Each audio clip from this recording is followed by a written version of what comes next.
Hello everyone! So this is Edmond, Mindaros Channel, isang content creator at gumagawa ng mga tutorials katulad ng laptop, PC troubleshootings, mobile device troubleshootings at marami pang ibang klaseng tutorials na sinishare ko dito sa aking channel. At sa video ito ay pag-uusapan natin at i-guide ko kayo on how to buy personal load via GCash using Globe One app. Kung hindi mo kabisado kung paano ba tap-upan ang yung Globe mobile number via GCash, gamit lang dito sa ating Globe One app. Ang video ito ay makakatulong sa iyo as your guide. Kaya wag na natin patagalin at start na natin. So kung hindi mo pa na-install or na-download ang Globe One app, so kailangan mo lang pumunta dito sa Google Play Store and then search mo lang dito yung Globe One app and then kailangan mo lang install or i-download ito. So napakasimple lang talaga kung paano mag-register dito sa ating Globe mobile number. I-follow mo lang yung kanyang prompt instructions. Kapag okay na, and then back lang tayo. And then next step, kailangan lang natin i-open dito yung ating Globe One app and then click mo lang. So dito lang sa ating Globe profile homepage, and then next step, kailangan mo lang mag-scroll down. And makikita mo naman dito yung kanilang other services. So kung gusto mo naman mag-buy promos, isilik mo lang yan. So since personal load or your regular load yung kailangan natin i-top up dito, and then kailangan mo lang i-tap dito yung buy load and then click mo lang. At dito lang sa baba ay magpop-up tong notifications na choose prepaid account to buy load for, and then kailangan mo lang i-select dito yung Globe mobile number mo.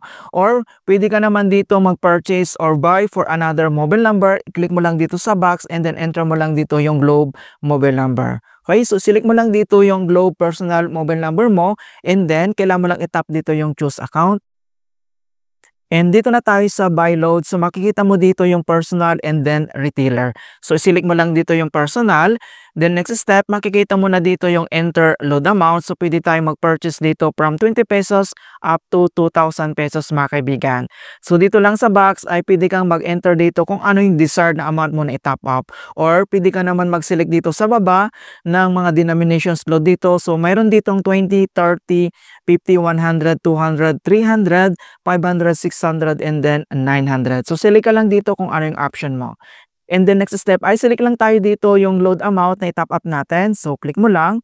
And then, so since GCash yung gagamitin natin dito, and then makita mo lang dito sa baba yung select payment method, and then i-click mo lang.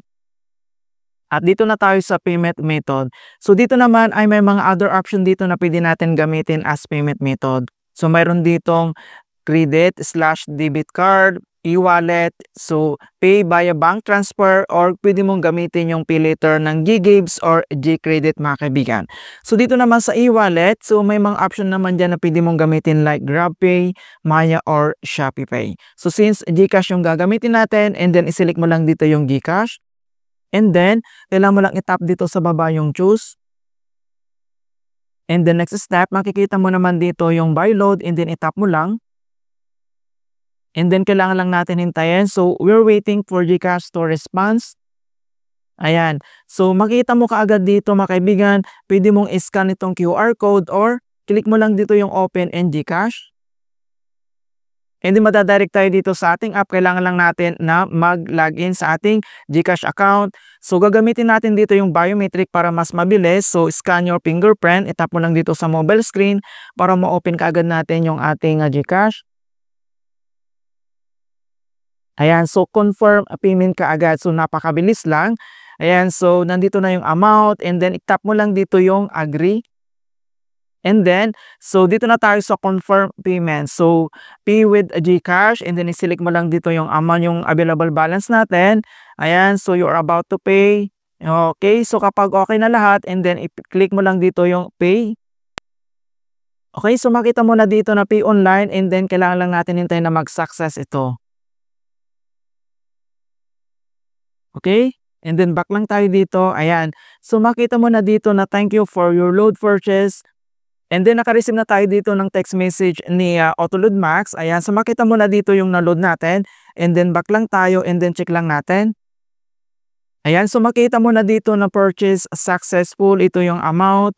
Okay. So wala namang bayad mga kaibigan kapag Globe One app to GCash mga kaibigan.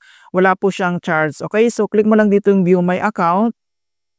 Ayan, so makita mo na dito na na-add na yung load na pinurchase natin. Alright, so ganun lang po kasimple mga kaibigan kung paano mag-buy load dito lang sa ating Globe One app. In hope na nakapagbigay ako ng konting kalaman at guide tungkol sa Globe One tutorials. Thank you guys and see you in my next tutorials.